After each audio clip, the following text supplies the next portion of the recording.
यह बहुत खुशी की बात है कि आप इस संख्या में आज विदेश नीति के एक चर्चा पे आए और ये मामूली बात नहीं है, क्योंकि नॉर्मली जो है विदेश नीति एक किस्म से थोड़ी स्पेशलाइज्ड सब्जेक्ट मानी जाती है और ज़्यादातर लोगों के मन में है कि कोई दिल्ली में संभाल रहा होगा,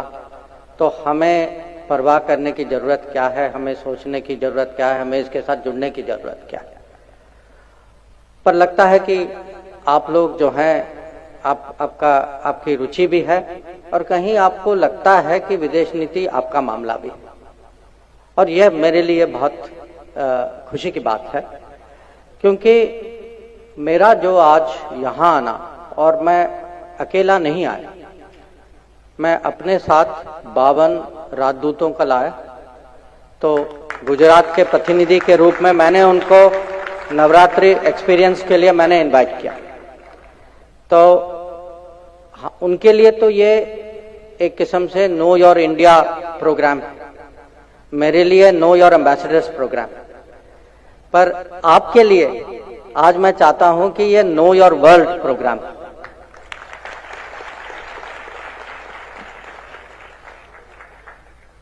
तो आप, ये स्वाभाविक होगा कि आप सोचेंगे कि हाँ इंटरेस्टिंग है, ठीक है, कभी कभी वो मंत्री सोशल मीडिया में दिखाई देते हैं, कुछ स्मार्ट जवाब देते हैं, कभी किसी को टोकते हैं, कहीं कुछ करते हैं। पर आप कभी कभी सोचिए कि आप ज्यादातर मेरे सामने स्टूडेंट्स हैं, अगर आप ही लोग या आपका कोई भाई बहन दोस्त कुछ महीने पहले यहां पढ़ने के बजाय यूक्रेन में पढ़ता हो, अब एक मिनट सोच लीजिए कि उनकी स्थिति क्या थी, आपकी चिंता क्या होगी उनके बारे में। और मैं वहां से मैं शुरू करना चाहता हूं, क्योंकि वो एक बहुत अच्छा उदाहरण है कि आज हमारे लिए दुनिया की क्या महत्व है, हमें फॉरेन पॉलिसी में क्यों इंटरेस्ट लेना चाहिए। और मोदी सरकार की अगर मैं कहीं उपलब्धियों की कहानी शुरू करूं, तो आज मैं जो है ऑपरेशन गंगा से शुरू करूंगा। आप सब जानते हैं कि फरवरी में यूक्रेन में युद्ध शुरू हुआ था। उसके पहले हमारे करीब 22,000 विद्यार्थी थे वहां, और जैसे तनाव बढ़ता गया, हमारे यहाँ एक प्रोटोकॉल है, एक सिस्टम है कि हम जो हैं उनको चेतावनी देते हैं कि भाई तनाव बढ़ रहा है, तो आप सोच लीजिए आपको रहना चाहिए या नहीं रहना चाहिए वहां। अब उनमें से कुछ लोग निकले, बहुत सारे लोग नहीं निकले, क्योंकि वो भी स्वाभाविक है कि कोई यूनिवर्सिटी छोड़ के जाना नहीं चाहता, वो देश छोड़ के जाना नहीं चाहता। अगर उनके दोस्त नहीं निकले तो वो सोचते होंगे कि किसी तरीके से हम निपट लेंगे। तो सिचुएशन ये था कि जिस दिन 24 फरवरी को वहां लड़ाई शुरू हुई, उस समय करीब 20,000 हमारे विद्यार्थी वहां फंस गए थे, और वो उन शहरों में फंसे जहां सबसे ज्यादा जो गोलीबारी जो है सबसे ज्यादा वहीं चल रही थी। अब अगले महीने में हम लोगों ने बहुत कोशिश करके मैंने जो पूरा सिस्टम जो है उनको निकालने में लगा, और हम इसमें सफल हो पाए। उसमें एक स्टूडेंट जो है वो बेचारा वो उसकी मृत्यु हो गई थी, पर उसके अलावा ज्यादातर स्टूडेंट जो है वो बहुत सुरक्षित घर वापस आए, और आए वो करीब 90 फ्लाइट। अब इसमें जो है 2-3 सबक है। एक कि पहले इस स्पीड में, युद्ध के बीच में किसी को सुरक्षित घर लाना कोई छोटी बात नहीं, और वो भी 20,000। और उनको लाना जो है वहां हम जहाजें जो हैं वो यूक्रेन नहीं जा पाई, हमें बगल वालों देशों में भेजना पड़ा, वहां भी अरेंजमेंट करना पड़ा, वहां भी हमें जो है, और ये नहीं था कि खाली हमारे स्टूडेंट निकल रहे थे, यूक्रेन के नागरिक भी निकल रहे थे वहां से, और बाकी दुनिया के लोग निकल रहे थे। और ये जो अनुभव जो था,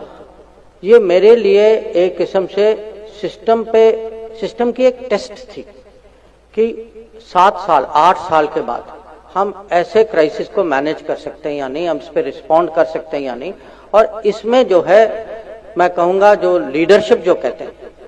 इसका नेतृत्व जो है खुद प्राइम मिनिस्टर ने पर्सनली किया, और मैं उसके बारे में आपको थोड़ा बताना चाहता हूं। जब से लड़ाई शुरू हुई वो रोज इस पे उनकी नजर थी, दिन में 2 बार फोन करते थे। आप जिन्होंने भी